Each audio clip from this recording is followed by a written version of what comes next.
casual clip for a quick Kuma tip. I'm going to show you the maintenance primarily that's required for the catalytic element in the hybrid burn system on a Kuma stove. This is a Kuma Ashwood LE, and the fire's at a real low point. We're in early spring here, and we're still heating, so I want to do a little maintenance. And so I've just noticed that I've got a nice low coal bed. Just cleaned the glass on the stove while I'm at it. There's definitely some hot coals that'll fire right back up for me without needing any kindling here when the time comes. But first, I'm going to have a look at the catalytic element. So I'm going to put on my headlamp here, and let's see here. We'll come on in here and we'll have a look up at that element there.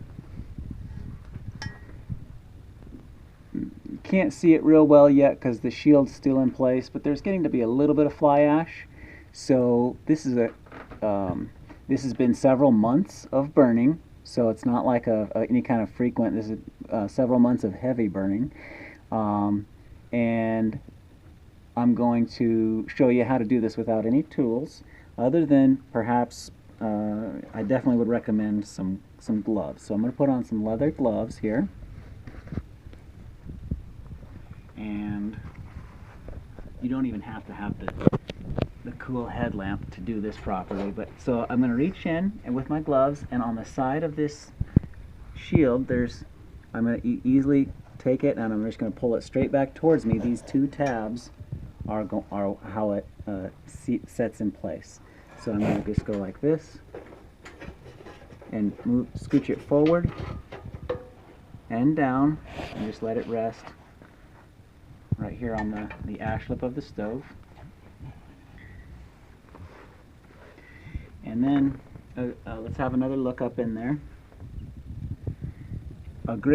So now you can see the fly ash that's on the front there after 2 months of heavy burning, 24/7. So it's time to do this. You know, you can visually tell. If you look up in there, it's a little easier to tell when there's a hot fire going and the catalytic is glowing. You'll see, through that illumination, you'll be able to see a little better up in there.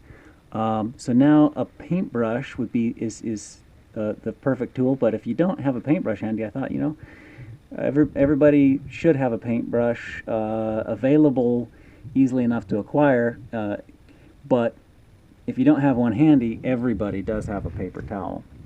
And so go up in there and just brush that stuff off. And I don't know how well you can see this, but there's not a whole lot that is even to be understood here. You can see how just the slightest little bit of really disturbance on that, and it cleans it out. Now, anything that's actually inside the cells, there's very little inside the cells now, but anything that is in there, when I use the stove again, it's going to suck it right through. So now that that's